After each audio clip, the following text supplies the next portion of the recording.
إن الحمد لله وكفى والصلاة والسلام على رسول المصطفى وعلى عباده الذين ارتضى ومن بهداهم اهتدى وبآثار أهل المدينة اقتفى وبعد. Assalamu alaikum wa rahmatullahi ta'ala wa barakatuh. This particular text is a brief text. It will go over what is purification, salah and sawm. The author, Sheikh Abdul Bari Abu Najah al-Ashmawi, was from a place in modern day Egypt known as Ashma. He kind of goes back to that place. He is from what they say Al-Qarn al-Ashir, which is the 900 Hijri. He was an Al-Azhar sheikh, a sheikh from amongst, like a graduate from Al-Azhar, the traditional Al-Azhar system, and somebody who taught fiqh regionally within Egypt to the Malikiya and to other people. Amongst his students were also the popular Shafi'i al-Bujayrami, was also amongst his type of students. Unfortunately, there isn't too much available about this author, which is quite unique given the fact that his text has actually become so widespread and accepted. There isn't actually much about him available, to the extent that even it's difficult to even find in what year he died. All we know, he was around in this century and he was somebody that was from there and he taught and he was an Al-Azhar graduate and so on.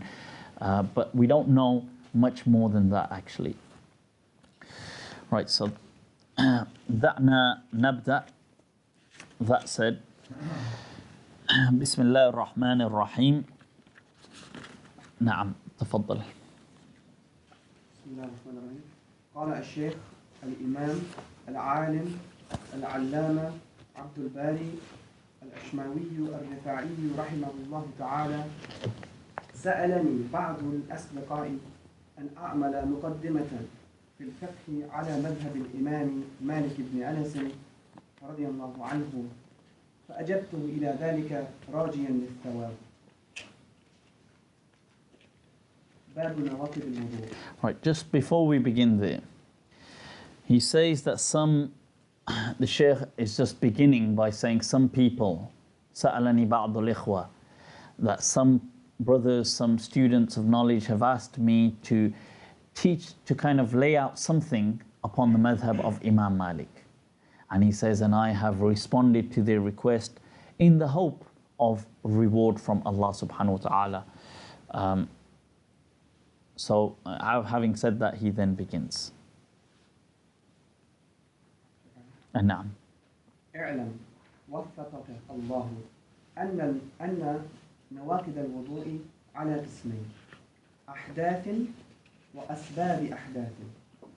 فأما الأحداث فخمسة: ثلاثة من قبل، وهي المذي والودي والبول، واثنان من الدبر وهما الغائط والريح.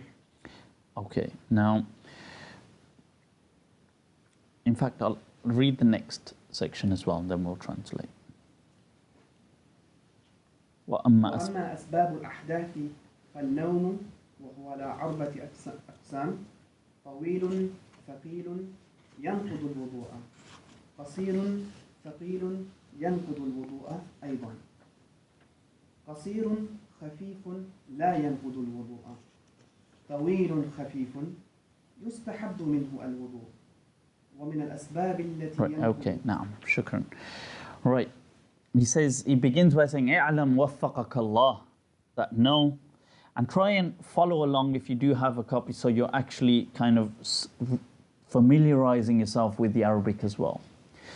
He says, know that may Allah grant you success, that the things which break wudu, invalidate wudu, are of 2 categories. Some ulama at this point, by the way, have split them into 3, but I'll explain that. He says, أحداث وأسباب, okay, or وأسباب أحداث. So, أحداث is a ritual impurity, And I mean by that something which is not an actual impurity. We're talking about ritual impurities because they could be different to actual impurities. And then asbab wa ahdathin, the causes of, or potential causes of ritual impurities. So, and then some people have added a third category which they've just simply called ma laysa bisababin wala hadath. That which is not a cause nor an impurity.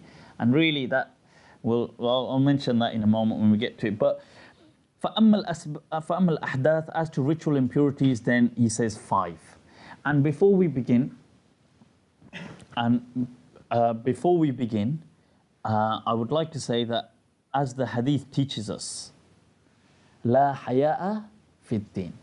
Okay, there is not haya, modesty. This is translated sometimes by people to say that there is no modesty in the deen, which is a bit of an absurd translation. But what it actually means, fi bima'na binisbati ila, or regarding.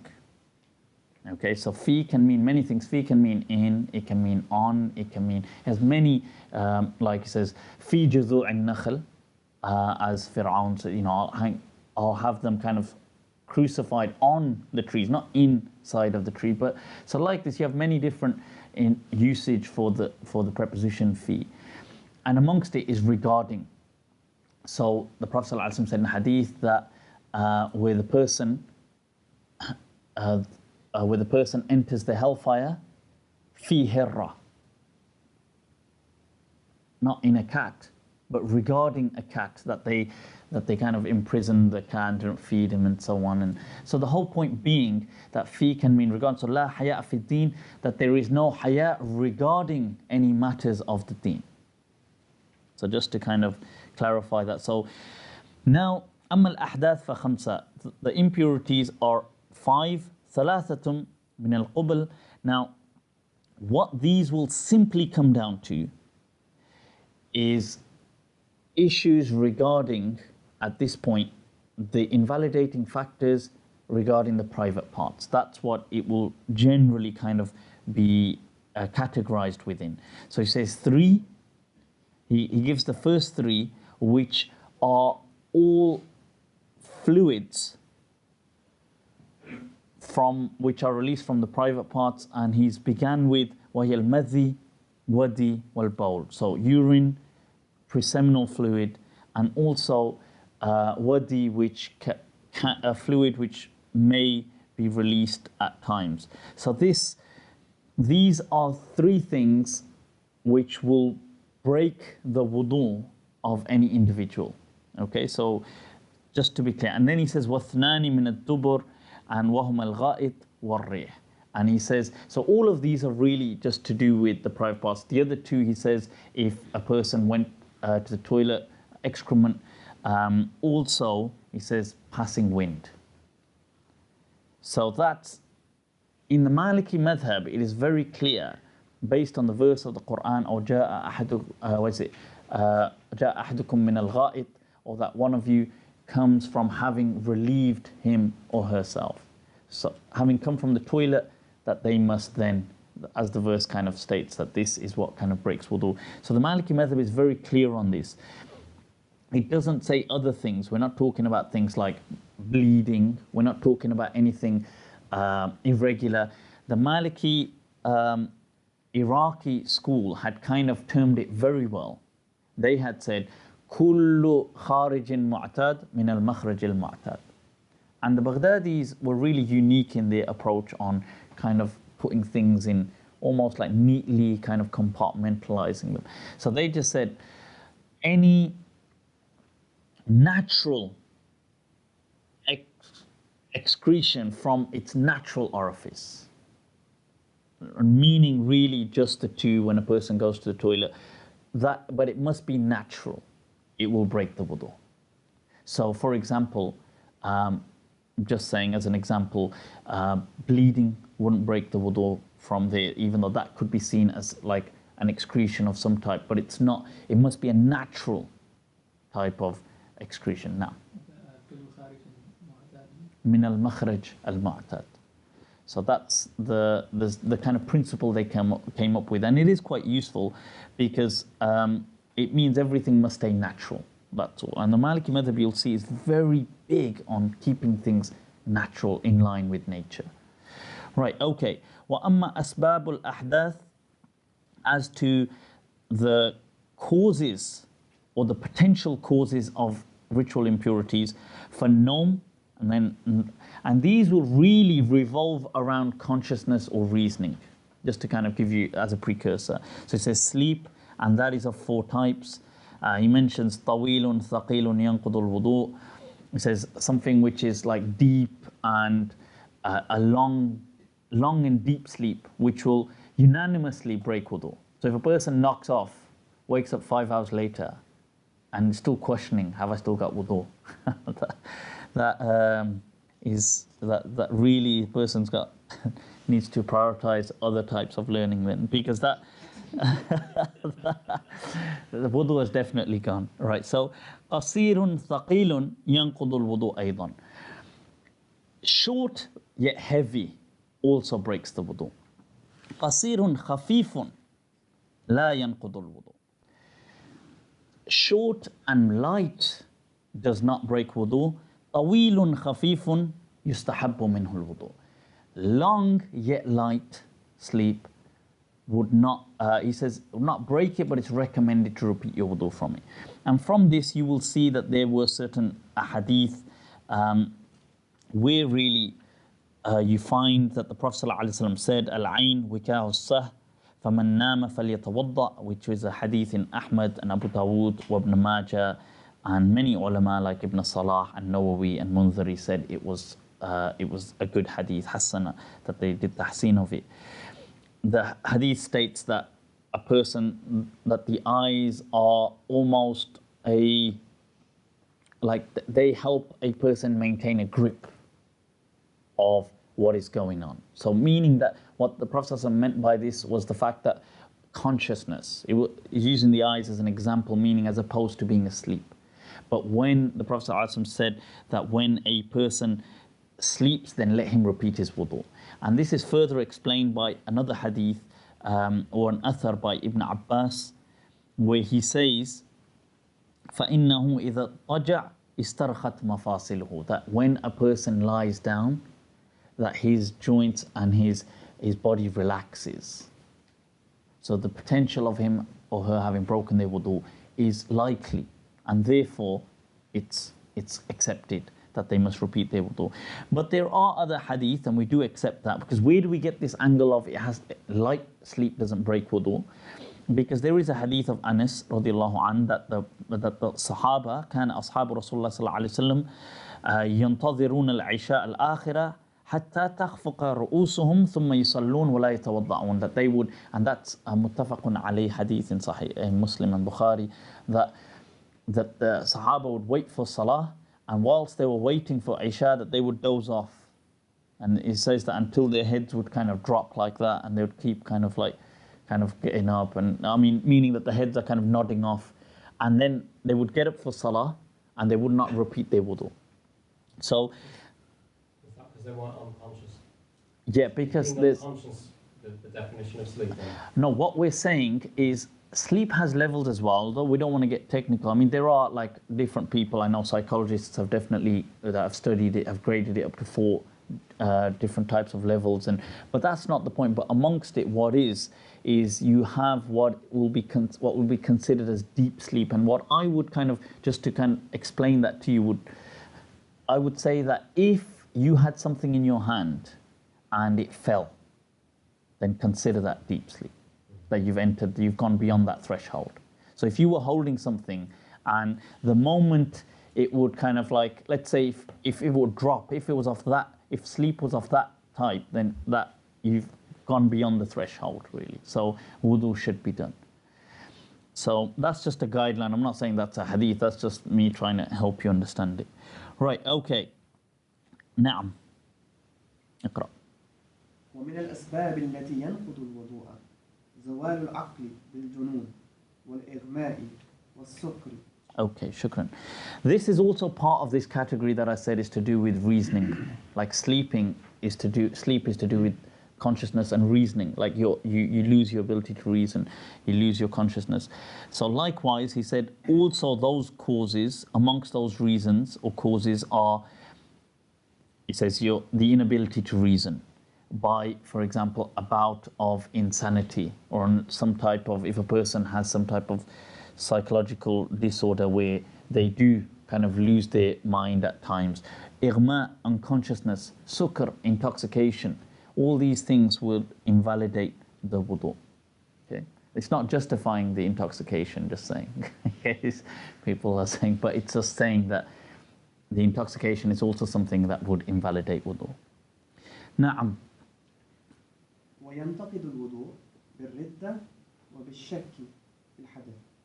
Now this is really going into what some people had said, ما ليس بسبب ولا حدث. You know, what some people put as a third category, saying that which isn't a potential cause, neither is it a ritual impurity, and that is apostasy. Apostasy invalidates wudu. I know if a person does apostate, he's got greater issues or she's got greater issues than wudu.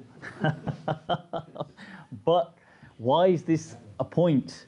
The point is because Allah mentions in the Quran that those people who do disbelieve, قَدْ أَحْبَطَ عَمَلُهُ, that this person's actions have been kind of this person's actions have been invalidated. So therefore it includes any acts of worship that the person was involved in, and amongst them was wudu.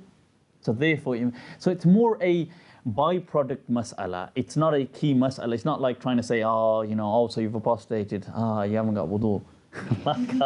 I don't think that's what it's trying to say, because that wouldn't really make sense. We say, oh, well, the cons of apostating and that which is against, I'll have to repeat my wudu. I don't think it's not arguing it from that angle. So just in case sometimes some people do think this is a bit absurd. It's not, it's just coming at it from a technical angle, that's all. Na'am. Did you?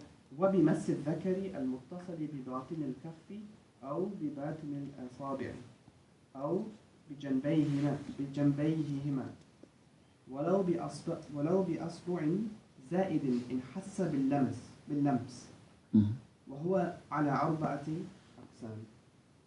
إن قصد اللذة ووجدها فعليه الوضوء، وإن وجدها ولم يقصدها فعليه الوضوء، وإن قصدها ولم يجدها فعليه الوضوء، وإن لم يقصد اللذة ولم يجدها فلا وضوء عليه ولا ينتقد الوضوء. Okay, no, shukran. Right, okay. He's still in the category of what is not a ritual impurity and this and so on, but it's basically what some people had kind of categorized as a third category, like miscellaneous, if you like. But this sheikh has still put this under asbab or ahdath, the potential causes of impurities, okay? And he continues, so he's mentioned things like we've said, intoxication and so on, and apostasy. وَبِالشَّكِّ فِي الْحَدَثِ, and doubt in hadath. Now the doubt thing here has been argued, and it is not necessarily some of the ulama of the Maliki madhab have argued against it. The reason Imam Malik said it was because it was no big deal. Like in a way, like meaning Imam Malik said a person can easily repeat their wudu. What's the problem? But what I would say is this is not, and we'll come across this in the other texts, that the Maliki madhab is, just like all the madhabs, are very much against this type of waswasa or this OCD type of behavior. And what the Malikiya have this, what they call a mustankah, that is somebody that has been afflicted by almost OCD. And they do not encourage it. In fact, they go to extremes, really, like many of the other madhabs, in discouraging it. So if somebody has these type of thoughts of, have I done my wudu? Like in a slight OCD way, even. In that case, that person should absolutely ignore those thoughts. They should not act by them. This, where Imam Malik gave this fatwa was to a person who does not have those type of thoughts. maybe just as a one-off. But the real principle of the madhab is that certainty is not removed unless by certainty. Like you can only remove certainty with certainty. So when I am certain that I did have wudu, but I'm uncertain that I broke it, I'm just thinking, did I, didn't I? Really, by the principle, I would still have wudu. Personally, I do encourage that. That opinion that is held by many ulama as well, Maliki ulama and others, because the point being to avoid this OCD culture. But when Imam, and we'll notice throughout the madhab, that is the madhab of Imam Malik, that certainty is not removed unless it's met with certainty. But in this mas'ala, the ulama have kind of questioned, why did Imam Malik differ from his normal style here? Because normally he always refuses anything unless it's met with certainty. And here he's saying, yeah, okay, doubt, repeat your wudu. And they answered it from two angles. One, they said, well, you're going to enter salah, which is certain, and therefore you should enter it upon certainty. But the other angle was, and this was what they got a quote from Imam Malik, where he said, he said, amrun yasir, it's something which is light. It's not a big deal if a person repeats his wudu. But he wasn't addressing the person who's afflicted with any thoughts of OCD or waswasa. That person strictly should ignore these thoughts. Okay, just to be clear. Now, the next mas'ala is, he says, وَبِمَسِّ الذَّكَرِ الْمُتَّصِلِ بِبَاطِنِ الْكَفْ أو بِبَاطِنِ الْأَصَابِعِ أو بِجَنْبَيْهِمَا. He says to touch the private parts, okay, touching the genitals breaks the wudu. Now, especially, they're speaking about the male, and they're basing this upon the hadith that man afda ila dhakarihi, right, falyatawadda, that whosoever kind of touches his private parts, or addressing, I suppose the wording is addressing men. When the Prophet ﷺ said it, he said that let him do his wudu. Here he then goes into some explanation, and like the fuqaha do, they get extremely technical. I will mention, I'll kind of translate and then say what many of the later or the other fuqaha within the madhab or the schools have seen of this. He translates it like the fuqaha do. They start to get hypothetical at times. They start to get drawing the realms of the imagination, and they start to, so he says, well, he describes bibatin al-kaf, he says it must be specifically the palm of the hand, and he says all the fingers or even the side, and he's getting really technical on what the hand could represent. And then there's the mas'ala, like the fuqaha say, okay, so what if the person's got a deformity and they've got an extra finger? Is that part of the hand? So, as crazy as this sounds, but this is what the fuqaha do at times. So he says, وَلَوْ بِإِسْبِعِ زَائِدًا. That's why he's got that in the text. He says, and even if it's an extra finger the person has as a deformity, it is still part of his hand. So he says, if it has sensation. So this is a translation, what in hassa, what bil lamps. And he says, okay, that's one mas'ala stopped there. Now, this generally, the Maliki madhab does have this view, and you have seen that, look, touching of the private parts, does it repeat wudu? And yes, the general madhab will say yes, a person should do wudu, and then they generally go with what he has said. Many of them, like Ibn al-Qasim and including Ashhab, they would say, okay, it should be the palm of the hand and so on. And this is what the Maghribi school within the Maliki sub-school kind of took. The Iraqis kind of had this other approach where they said, if pleasure was intended or was found, like if a person with the element, with the condition of pleasure, otherwise no. And that is probably the more suitable thing. And that is what I have generally kind of gone with. I've given the fatwa based upon. It is also the understanding of Sahnun, who said that no, it doesn't. And in line with it does kind of also fall in line with the Hanafi madhab as well.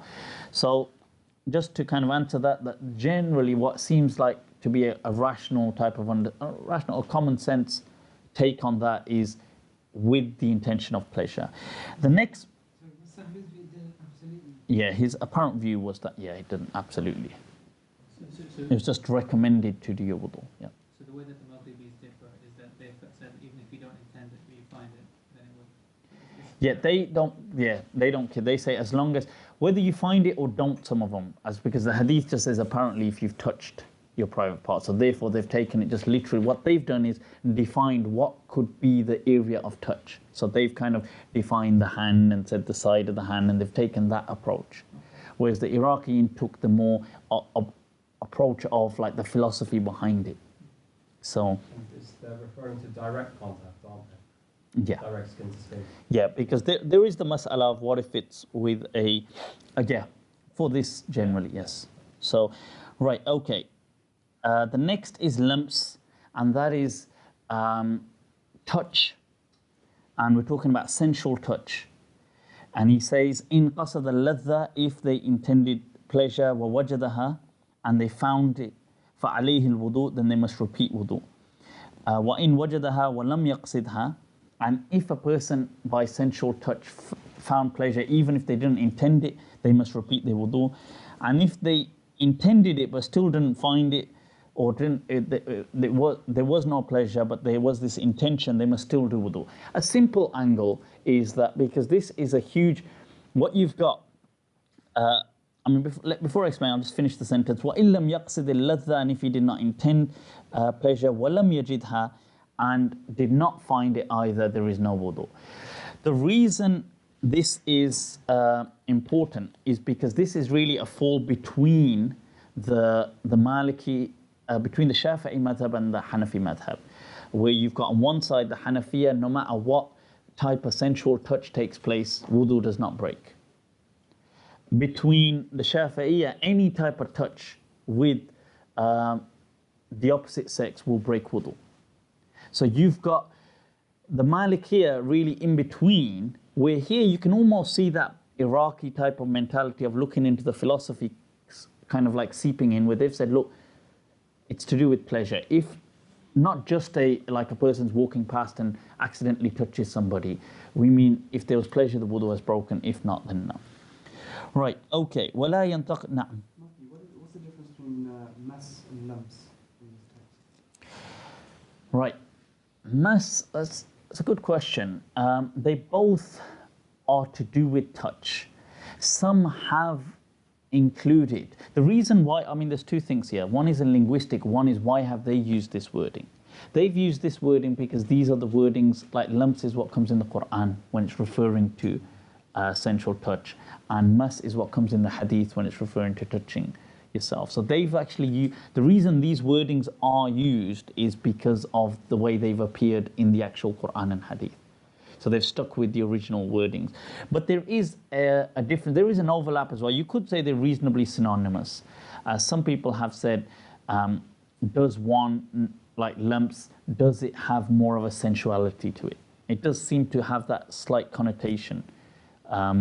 Whereas mas could just be a regular touch as well. But I'm not saying that's a definitive, but it does carry that type of meaning. It's just that with mass, he said that breaks the wudu. Whereas with lumps, he's introduced the issue. No. Lumps is a sensual touch between two people. Right, okay. And mas was where he's talking about touching the private parts, the genitals, breaks wudu of the person themselves. Okay, lumps is with another person. Lumps is with another person, although inevitably the same mas'ala would apply, even if it was a different person. But they are sticking with the wording, although the Arabs do have a saying in Arabic that لا ترادف في العربية, that there is no absolutes, there are no absolute synonyms, so things do carry different meanings. Generally, there is an overlap though between lumps and mas, but I would say that there is this slight connotation of almost like a sensual element with lumps. Right, okay, نعم, اقرأ. بمس دبر ولا أنثيين أنثيين ولا بمس فرج صغيرة ولا قيء ولا بأكل لحم جزور ولا حجامة ولا فصل ولا بقحقحة في الصلاة ولا بمس ولا بمس امرأة فرجها وقيل إن التفت فعليها الوضوء والله أعلم. Okay, now he's just touching upon those things which do not break wudu. Okay, and he's saying that it's not, he said, because he said about touching the genitals, he does explain that is not by touching necessarily other parts of your body. It's restricted to what the hadith has actually said. So he's mentioned things like it's not by touching the scrotum area, it's not by touching the rectum, it's not by touching. He also mentions things like if, because he's mentioned making contact with the other with another person, between two people, he does mention it's not about young people, children. So if a person was bathing his or her child, it's not about touching, for example, if they're kind of washing, that does not break a person's wudu. He's mentioned it doesn't break by vomiting. He's mentioned it doesn't break by eating meat, camel's meat. It doesn't break by cupping or kind of bloodletting. That's fast by kind of like bleeding. It doesn't break by laughing in salah. And he said neither was the mas'ala of when he said touching the genitals or the private parts, does that, he says neither was that referring to a woman. It was strictly to a man. But he then does say, although there is some difference, that they say that وَقِيلَ إِنْ أَلْطَفَتْ فَعَلَيْهَا الْوُضُوء. They said that some ulama had said that if there was insertion with a woman, then that would break the wudu. Why has he mentioned these masail here? The reason he's mentioned them is that these are invalidating factors according to other ulama and other schools of thought. So as an example, laughing in salah breaks your wudu within the Hanafi madhab, bleeding breaks your wudu within the Hanafi madhab, eating camel meat breaks your wudu within the Hanbali madhab, carrying a dead person breaks your wudu according to some madhabs, and so on. And although he didn't mention that here, so these things break your wudu according to some scholars, so he's mentioned that it doesn't. Now, next. باب أقسام المياه التي يجوز منها الوضوء. That the different types of water from which you can do wudu. Now. اعلم وفقك الله تعالى أن الماء على قسمين مخلوط وغير مخلوط. That he says, know that may Allah grant you success, that water is of two categories, makhlut, mixed, and not, or you could say contaminated and not contaminated. Now. فأما غير المخلوط وهو طهور وهو الماء المطلق. Right, as to that water which is not contaminated, then that is what we call tahur. Learn this. This is a terminology, tahur. It linguistically means something which repetitively purifies or increasingly purifies. And he says, وَهُوَ الْمَاء الْمُطْلَقِ. And this is also terminology. Ma means water in Arabic, and mutlaq means absolute or categorical. So absolute water is always purifying. Okay, the reason we said tahur, because in Arabic you will have these words. You'll have the word tahir, which means pure. You will have the word mutahhir, which means purifying something else. So these are important because something can be pure, yet it doesn't purify something else. And something can be pure and it has the quality of purifying something else. And we'll go through some examples now. But if water is non-contaminated, and that will include things like rainwater, seawater, river water, whatever natural resources of water, that will be called ma al-mutlaq, absolute water. Okay? Now. يجوز منه الوضوء سواء نزل من السماء أو نبع من الأرض.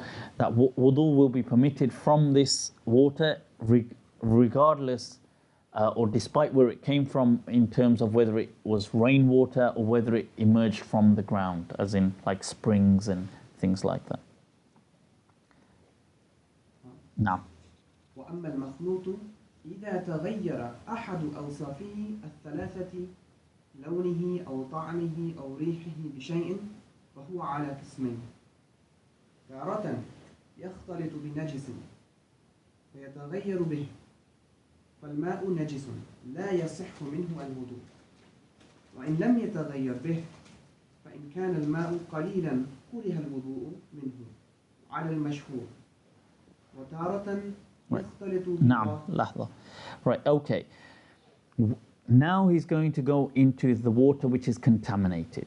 Now we have to explain before we go forward, there are certain principles where we are getting this from. The Maliki madhab is quite unique with its approach to water and how it deals with it. This is really based upon a hadith which is in the Musnad of Imam Ahmad and Abu Dawood and Nasa'i and Tirmidhi, where the Prophet ﷺ is asked about a particular well known as Bi'r Buda'a, in which people would throw all sorts of nonsense and all sorts of things in there and rubbish and whatnot.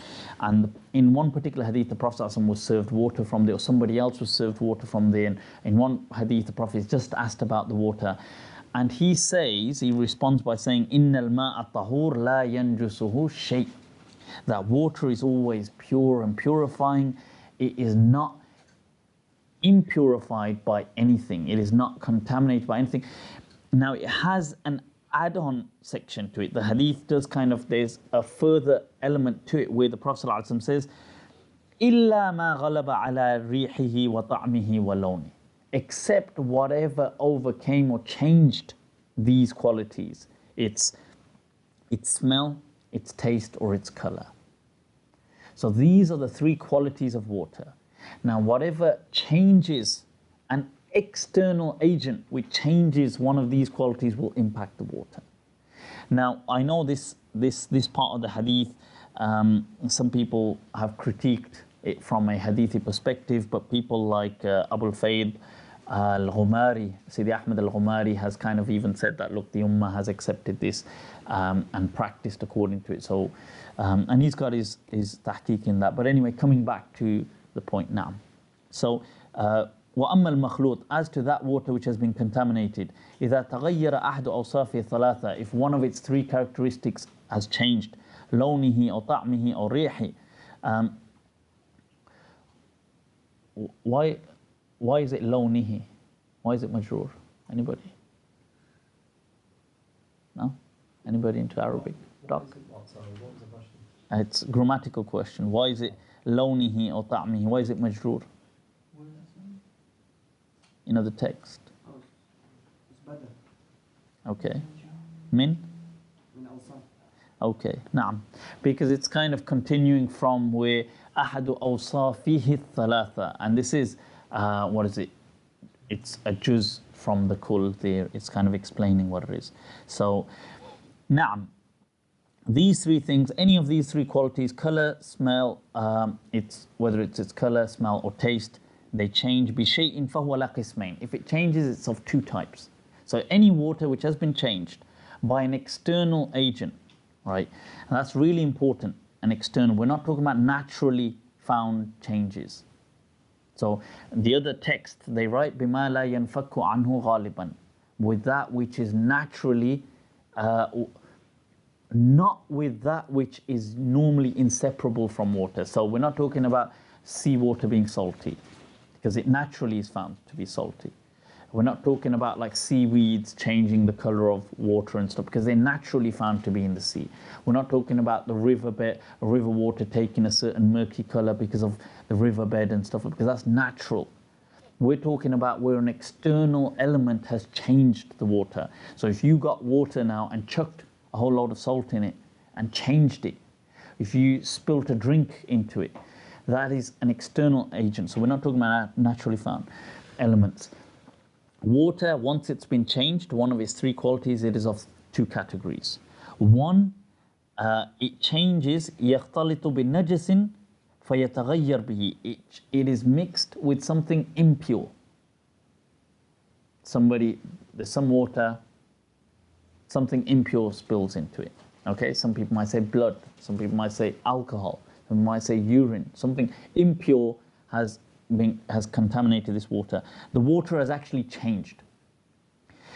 So this water is impure, you cannot do wudu with it. وَإِن لَمْ يَتَغَيَّرْ بِهِ, and if it didn't change, so imagine some alcohol fell into this barrel of water, but apparently the water still looks like water, you can't tell, nothing's changed. You try and drink it to see if you get intoxicated, it doesn't work. So you realize, فَإِن كَانَ الْمَاء قَلِيلًا وَالنَّجَاسَةُ قَلِيلَ كُرِيَ الْوُضُوء مِنْهُ عَلَى الْمَشْهُورِ. If the water was a small amount, like let's just say it's a small container, you definitely know something impure dropped in it and it was, a small amount, it's not impacted it. It's better not to do wudu from this if it hasn't changed any of the qualities, but if you did, it would still be valid. Because the Maliki madhab has a unique approach that it only looks at the qualities of water. If they don't change, the water is still valid. Okay? This is the mashhur of the madhab, and this is what the Madaniyin, the Medinan school within and so on, have kind of gone with. But I suppose we don't need those differences right now. Na'am. Mufti, why do they say karaha? So if you don't do it, you're rewarded. Okay, why they say karaha? Because according to almost all the other schools of thought, almost that wudu is invalid, right? Because so they would be strictly against. So what they're saying is that look, if you've got an option, you've got other water. So let's say I've got 2 buckets of water here. Or I've got water, and I'm about to use this bucket of water, but I know along comes a kid and some countries and urinates in it or something. Now you've got that. Now, but apparently it's not changed the water, or let's say some blood fell in there, but it didn't change, it just dissipated. Now, if you still use that, even though you've got other water, it is makruh, but the wudu would still be valid. But it's better not to do it because there's too much khilaf around it. Do you see what I mean? Unless, sorry, yes, mura'atul khilaf if you like. That's another debate which we'll go into someday, inshallah. Right. So if the body of water is large, there's no karaha? If it was, because large, even the other madhabs accept. With the difference amongst them, what defines large. So the Hanafi madhab, maybe the size of this room isn't even categorized as large, according to them.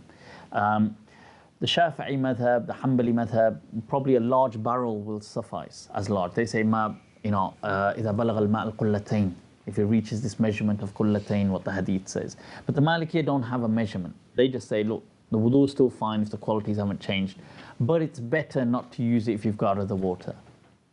So qalila is subjective. Yeah, qalil would be subjective. Normally, I'll tell you what they'll be kind of talking about would probably be something like a small bucket or something like that. That's what would be what they'll generally be talking about. Na'am. وتارة يختلط بطاهر فيتغير به وإن كان الطاهر مما يمكن الاحتراز منه كالماء المخلوط بالزعفران والورد والعجين وما أشبه ذلك فهذا الماء طاهر بنفسه غير مطهر لغيره. نعم شكرا. Right. Okay. Right. And if it mix وتارة يختلط بطاهر, and if it's mixed with something pure فيتغير به, and then it changes, if what it was فإن كانت طاهر مما يمكن الاحتراز منه, if the thing which contaminated it was something which can normally be separated. Remember that point I mentioned, like we're not talking about like salt in the sea and stuff like this, because that can't normally be separated. So if it's something which can be like soap falls into a bucket of water, it gets all soapy. Now, or it kind of impacts it in terms of its color or its taste. Now, this is something which you can normally avoid. So therefore, this kalma al-makhlut bil-za'farani mentions like coloring, wal-ward, like rose water, wal-ajeen, like he says like people, like flour getting into water. I'm not talking about flowers, but flour like cooking flour. وَمَا أَشْبَهَ ذَلِكَ, then this water is pure in itself. Like you can drink it, you can use it for stuff, but it cannot purify because it's lost its essential qualities. So let's say somebody spilt a bottle of 7-Up into a bucket of water. Now that water would still be pure, like you could still drink it, you could still use it, but you couldn't use it for worship purposes. It wouldn't be purifying in a ritual sense. Okay, does that make sense? What if it was something like soil, which can be used to purify itself, or sand? No, if it's not naturally found, unless it was natural, like in a riverbed where it's naturally found. If it's in its natural setting, then it's okay. If it's an external agent, like if you've got a bucket of water and somebody comes chuck soil in there, that would make it, I mean, you couldn't purify, that would contaminate it. But you could still use it to, for example, to wash up najis. Yeah, I mean, you could, it's still pure. Like you could use it to whatever you're doing, you know, you could feed it, give it to animals, you could do this, you could do that, you could do whatever you're trying to do with it, clean up the house, you could do stuff with it. You could even clean yourself with it, but I'm not saying you, like imagine all your water became, I don't know, you drop all your shower gel in there, so all of it now is, you know, it's soapy. You can still use it on yourself, but will it be ritually cleansing? It won't ritually. You'll still have to do your wudu with normal water, but you can use that still. Naam. Right. If did we read past that? غير مطهر لغيره فيستعمل في العادات. He says you can use it for من طبخ, cooking and cleaning and so on, and drinking. ولا يستعمل في العبادات. You don't use it in worship, which I just mentioned. وإن كان مما لا يمكن الاحتراز منه. You read that, yeah? Oh, you didn't? Okay, no. نعم. Yeah. فيستعمل في العادات من طبخ وعجن وشرب ونحو ذلك، ولا يستعمل في العبادات لا في وضوء ولا في غيره، وإن كان بما يمكن الاحتراز منه كالماء المتغير بالسبخة أو الهمأ أو الجاري على معدن زرنيخ أو كبريت أو نحو ذلك، فهذا كله طهور يصح منه الوضوء والله أعلم. Right, okay. If the water, he just said half of which we just said before, if it's tahir and غير مطهر, you can use it for your everyday things. You can use it for, which are kind of translated for your whether it's consuming or whatever, but you can't use it for worship purposes.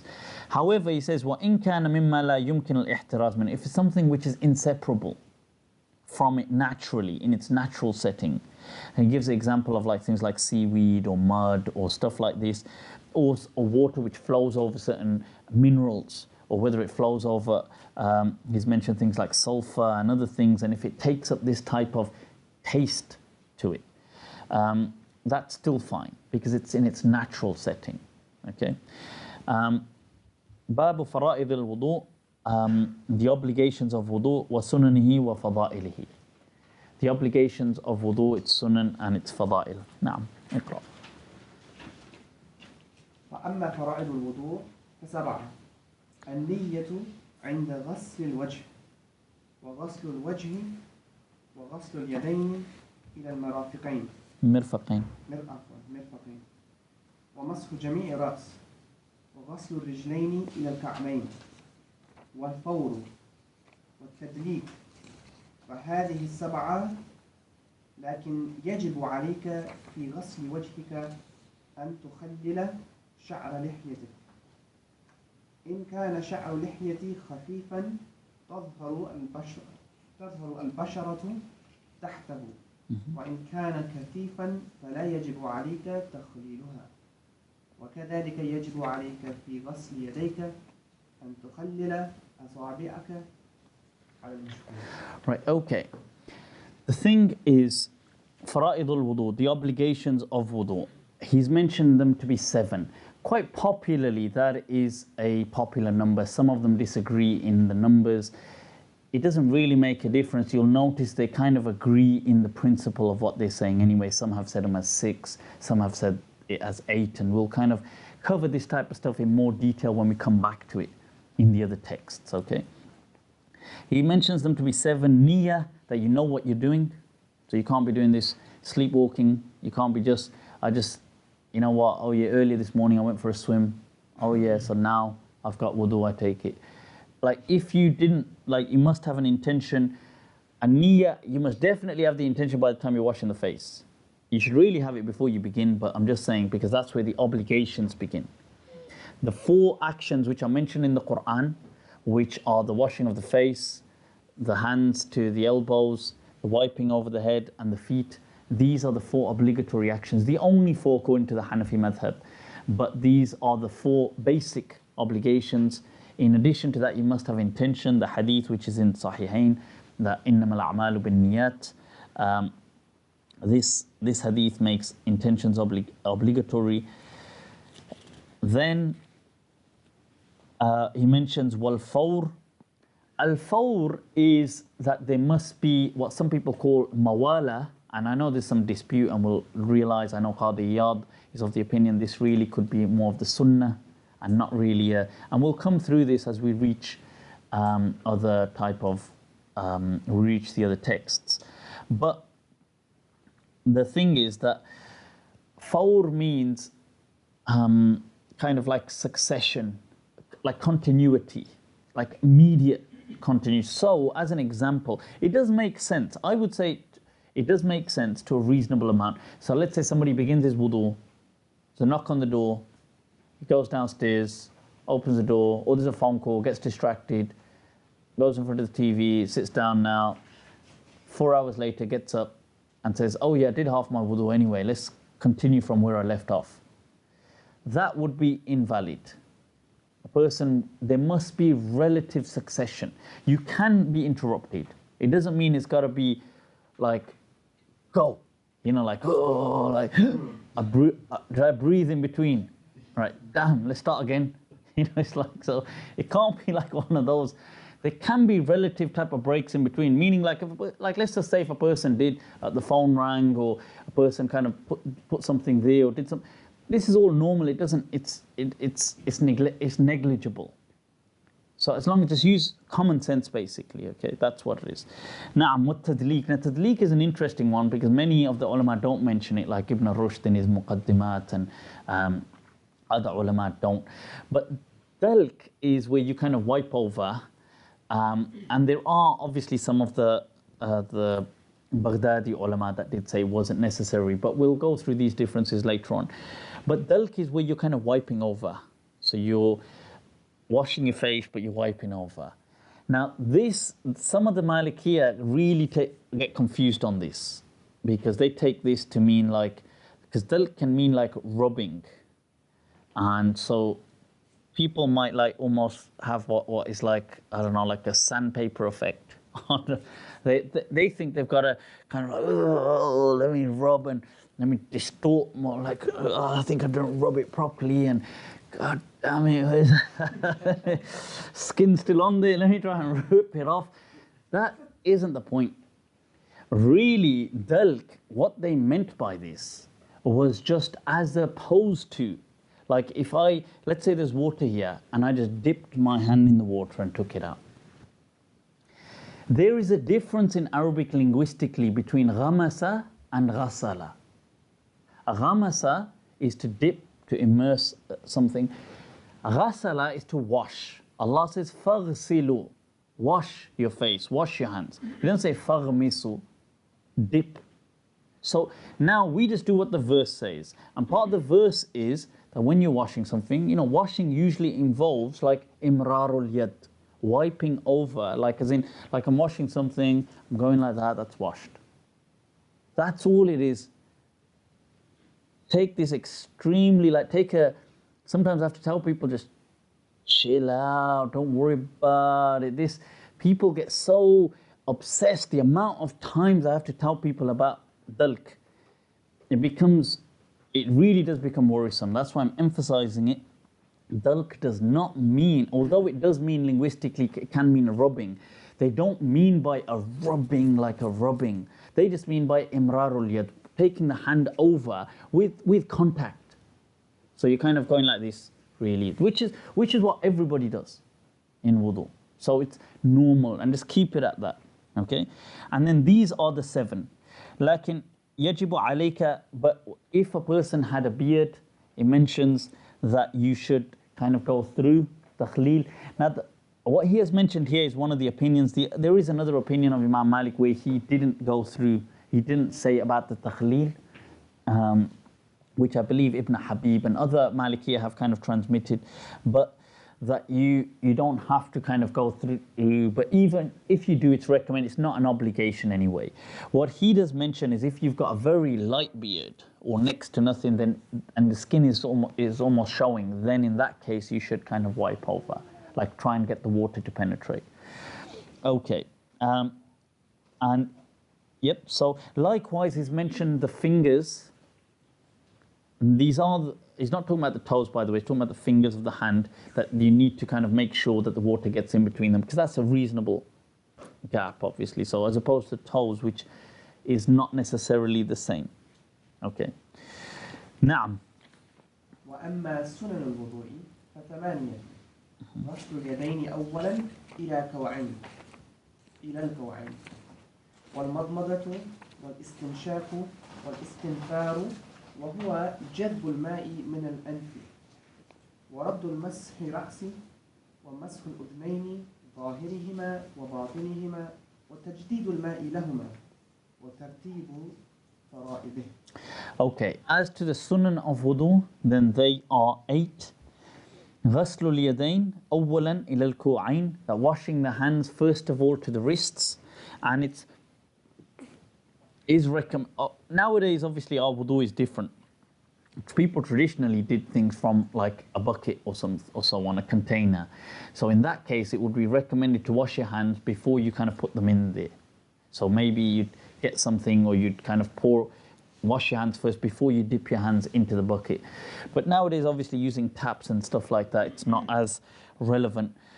What you do is you'd begin with washing your hands to the wrists, والمضمضة, rinsing your mouth, istinshaq,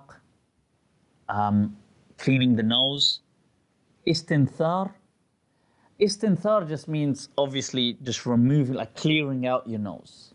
So you've kind of like, so one is kind of istinshaq, is almost like taking water in, like cleaning the nose with water and kind of like removing anything that you've got in your nose from with the water included. Some people do not, many of the ulama do not separate those, by the way. They just say sometimes it's just cleaning the nose suffices. Raddu mashi ra's, bringing back the wipe. So when you wipe your hair, right, that's the obligation. Bringing it back is the sunnah. Mashul udhnayn, wiping the apparent of the ears is sunnah. وَبَاطِنُهُمَا وَتَجْدِيدُ الْمَاءِ لَهُمَا. So obviously where you're doing the apparent, people, there has been some dispute. What does the apparent mean? And what does the hidden part of the ear mean? Because some have said, is the apparent this on top and the hidden that underneath? Or is the hidden that within and the apparent that over there? I mean, both ways. I mean, just don't worry about it too much. The point is that they're generally talking about what is within the actual ear hole, if you like, and the type of ear, whatever the technical term for it is, surrounding. Yeah. So you just wipe off. Having fresh water for that is also a sunnah, but don't sweat it on an OCD level. Like sometimes people say, like I get questions sometimes like I don't renew the water for the mash on the ears. Don't worry about it. I mean, if you can, but that is a sunnah. Like if you do it, it's good. Right. Okay, na'am. And keeping the fara'id, the obligations in their order. So not beginning with the feet and then doing the face. That is a sunnah, having the sequence. And sometimes people may have to reverse the order depending on, I'm just saying, sometimes people have because of circumstances. But the area behind your ears, is that part of ghusl al-wajh? No. The wajh is, he'll go through, okay, in this text, in the others we'll see, it starts from what will be the forehead, will go around. The Maliki don't even actually include, and this has been a bit controversial, but the Maliki don't actually include even sometimes what is behind the sideburn type of thing to be part of the face. But generally, I would say, I do sometimes, to keep things smooth and easy, I do say sometimes like a definition used by many of the fuqaha, some of the Malikiya, even by the other madhabs more, where they say, this starting from that, where this type of part of the ear, what kind of protrudes there, anything before that to the other one, and from the top of the forehead right to the chin is the face. And that's a bit simple, although the Malikiya do say, what's behind the sideburn doesn't really count. It's called sudr. What's so they don't really include it. But I would say just to be on the safe side, that you just wash over whatever, you know, and people will generally understand what the face is. Na'am. Did we do all of that? No. Yeah, وَأَمَّا فَضَائِلُهُ. And as to its virtues. Na'am. أو الترتيب. Does it, yeah, the sequence of, sometimes people have, they break the sequence, the wudu is still valid, but it shouldn't be done just for the sake of it. Na'am. وأما فضائله فسبعة: التسمية، والموضع الطاهر، وقلة الماء بلا حد، ووضع الإناء على اليمين إن كان مفتوحا، والغسلة الثانية والثالثة إذا أوعب بالأولى، والبدء بمقدم الرأس، والسواك، والله أعلم. Right, okay. The virtues of wudu, he's mentioned them as 7. Tasmiyah, saying Bismillah. Really, the Malikiya have just said, just saying Bismillah is enough. And you don't even have to say Ar-Rahman Ar-Rahim. They don't. But some have said, okay, you could say Ar-Rahman Ar-Rahim. The Malikiya generally don't recognize the other du'as and stuff to be part of wudu and don't recognize them as recommended throughout the wudu. So it's saying Bismillah at the beginning, having a clean place where you're doing wudu naturally. Qillatul ma' bila had, once again going with this theme of not being prescriptive or not defining limits. The Malikis have this theme, they don't like to define limits, keep things natural. But they say use the least minimum amount of water, but we're not being descriptive in how much. So we're not going to say half a litre or this, we're not going to tell you how much. We know that the Prophet ﷺ used a mud, which is this much, by the way, guys, approximately. He used that for all his wudu. So, you know, and sometimes people think, oh, okay, that's for the first washing of the face. What's next? That's for the rinsing of the mouth. What's next? Right, so that was for the mud. Now, technically, you could, if a person used less, they used less. Ibn Sha'ban obviously has a point here, not Ibn Sha'ban, but Ibn Sha'ban, the Abu Ishaq, the Maliki, who says, well, you know, nobody's better than the Prophet. And he kind of declared that invalid, saying anybody uses less than that, then they're trying to think that they're better than the Prophet. So he had a little issue with him. But anyway, generally the madhab says there's no limit, but don't kind of be excessive, and you should try and use the least amount of water. Now, sorry, were you reading? Or have you read? You've read, yeah? Okay, yeah. So, وَوَضَعَ الْإِنَاءَ, placing the container on the right-hand side. Obviously today, if it's open, because if it isn't open, you're going to have to pour it with the left. So you might put it on the left-hand side. But nowadays, obviously with taps, it doesn't necessarily mean, by the way, you have to have the tap on your right-hand side. I'm just saying, we don't have to go pedantic and become all like weird with the deen and stuff. غسلة الثانية والثالثة, the washing over of the second and third time. By the way, the Malikiya, Imam Malik in the Mudawwana, you'll see that he actually does inkar of when he's asked 2 or 3 times, like how many times to, the tawqit. Actually begins the chapter of the Mudawwana with wudu, and he says, ankar al-tawqit in wudu. He said, like, what are you talking about? Imam Malik had this type of attitude, type of personality, that he didn't like getting definitive or becoming more descriptive with numbers regarding certain things. He didn't like that. He didn't like this type. So a lot of times when people say shahadu is 2 times, 3 times, you just tell them off. So this was almost the personality of the Imam. It does come in the hadith that the Prophet ﷺ did wudu and he did it over the second time, the third time. It does come in some hadith, it says just 2 times, some it says he did a third. We recognize them as virtues. The main thing is what we call ihkam. When Imam Malik did inkar of the tawqit, he said as long as the person has made sure he's washed what he's washed, that's all that really concerns us. So basically, we've got to have this natural mentality of, yeah, I'm doing wudu. The main thing is this done. Okay, if I do it again, fair enough, second time, but third time, whatever. But it's not about those numbers, it's about getting the thing done, and it's not about being prescriptive with numbers. Okay. By the way, you're not allowed to definitely increase over 3. It's considered a bid'ah. Right, okay. وَالْبَدْءُ بِمَقَدِّمِ الرَّأْسِ, that when you're doing your masah, you begin there, as opposed to beginning there, because there is some confusion sometimes. Na'am. Doing it 2 and 3, is that also with the Masah, no. The masah is only once. It's the Shafi'i madhab that kind of says up to 3 times for that. The Malikis and the Hanafis recognize it just as once.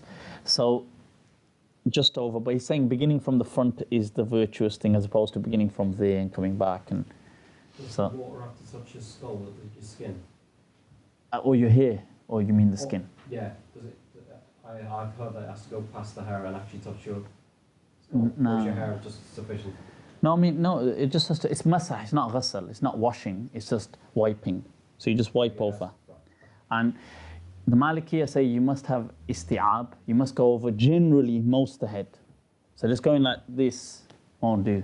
So if a person just goes, whereas according to the Shafi'is, going like even this is valid, which is, I don't anyway, so, but the point is that the Hanafiya have up to like 1/3 of the head, and the Malikiya say, Allah says, you know, ru'usikum, that famsahu bi ru'usikum, wipe over your head, and so He's mentioned, Allah has mentioned head, so we go over the head, okay? Now, and siwak, miswak, which is also recommended. At this stage, I think we should kind of, or should we can continue to ghusl, or we can leave it at this stage. Leave it? Okay, I mean, we'll, inshallah. Or should we actually just do it, seeing that it's not that? Huh? Does it finish? No, then it will leave tayammum, but we could do tayammum with salah. Okay, we can do ghusl. Yeah, let's do it also. It's not much in there, so let's just read over it now. Start a bit later. So, باب فرائض الغسل وسننه وفضائله فأما فرائضه فخمسة النية وتعميم الجسد بالماء ودلك جميع الجسد والفور وتخليل الشعر. right, okay. Translation. So he's, first of all, I'm going to say what he's saying and then just tell you a simpler way of understanding it. So the obligations are 5.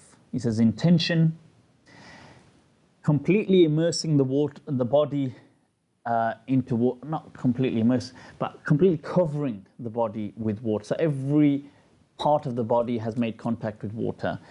That's what they call ta'meem, right? Completely covering the body with water. Dalku jami' al-jasad, wiping over the body. Wal fawr, which was what we've had before, also called muwala, that it's consecutive. There isn't like, with no interludes and no breaks, basically. Wa takhlilu sha'r, and kind of penetrating the hair really with your fingers, going through. So making sure that water's got there. Now the simple way to what he's saying. Just make sure water gets everywhere. Simple. There is no, him wording really that, he's just saying the same thing. It's really just ta'mimul jasad bil ma. That's all he really had to say.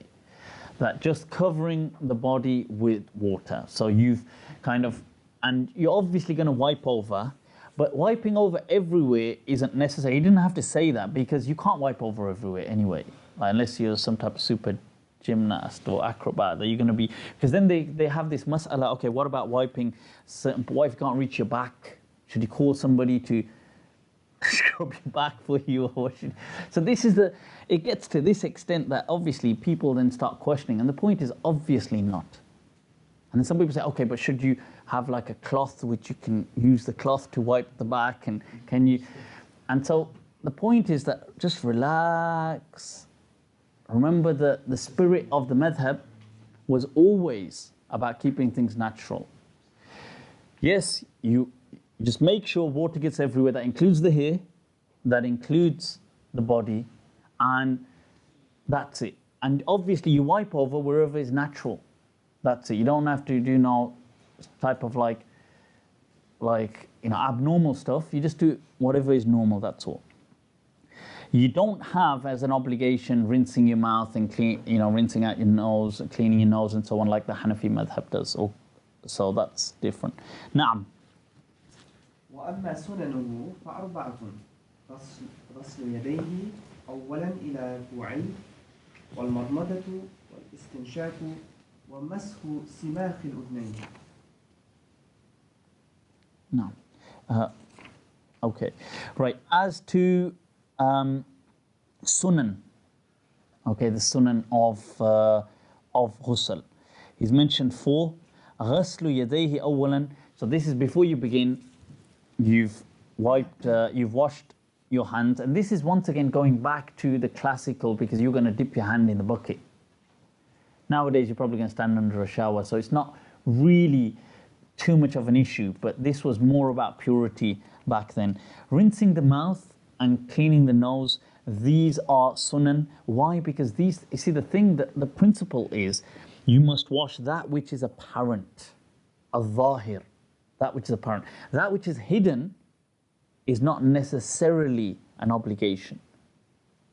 This is why we mentioned about when we said, like, let's say washing the feet for wudu, that which is apparent, but what's between, let's say, your toes, like, because they generally remain closed, will take the ruling of the hidden. Whereas the fingers of the hand generally remain open. So it doesn't take necessarily the ruling of the hidden. Whereas now things like what's inside your mouth, inside your nose, inside your ears, these type of things are hidden. So they don't take the ruling of the apparent, and they take a more lenient ruling in the sense that it's not obligatory to wash them. Okay? So he said, rinsing the mouth, clean the nose, washing going, the inner ear, really that's recommended. Not having the medical type of rinse out, but just generally that's good. Na'am.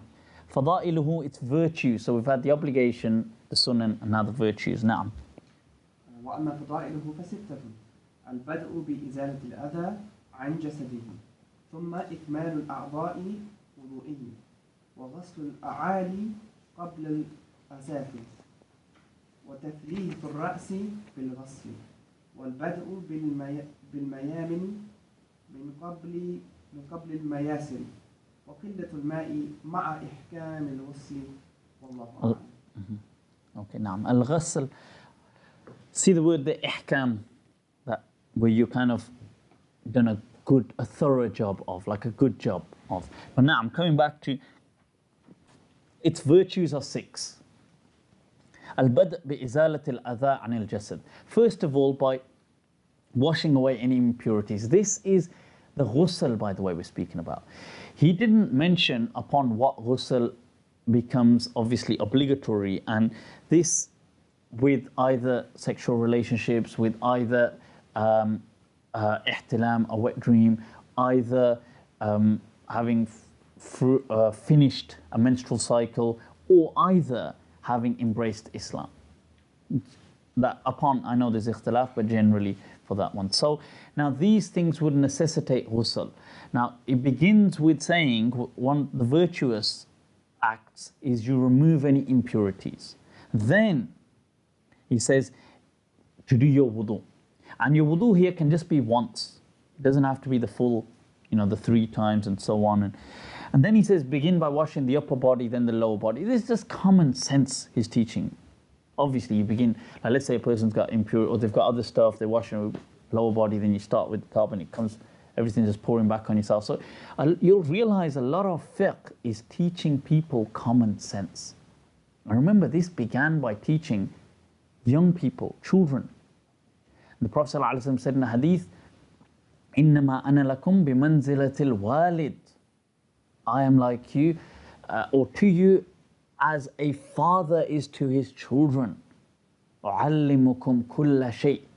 I teach you everything. And he said, حَتَّى الْخِرَاء, like meaning, including going to the toilet even.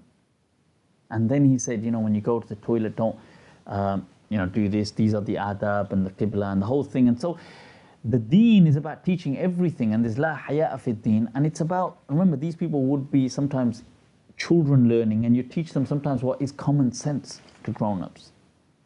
So, okay, removing that, any impurity, starting with the upper part of the body, then the lower part.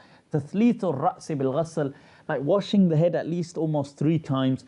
Today it may be different because, like I said, in the context of showers and stuff, but if you were pouring over, you'd probably pour over about 3 times. That would generally do it. Do you see what I mean? So, وَالْبَدَأْ بِالْمَيَامِنِ قَبْلَ الْمَيَاسِرِ, beginning with the right hand side before. So if you're washing your hands, you'd begin with the right hand before that. It doesn't mean you'd start just the right hand side of the body and now the left hand. It just means the right part before the left. So if you're washing your feet, you'd start with the right foot, then the left foot. That's all it means. Okay, so and not being excessive in your water, but doing a good thorough job. Okay, so that's ma'al ihkam. So ma'a ihkam al-ghasl. So keeping, doing a good thorough washing, but not being excessive. And there's a distinction between ghasl and ghusl. A ghasl is washing, and ghusl is like a bath, or like this is ghusl. But ghasl is just washing over anything. You could be doing ghasl, you could be washing anything, dishes, this, that. You could be doing whatever, clothes. But ghusl is like taking a bath in that sense, okay? So, and he kind of ends that by saying, Wallahu a'lam. That leaves us with tayammum, which we can continue next session and go into salah. Hopefully conclude a considerable amount, bi-idhnillah.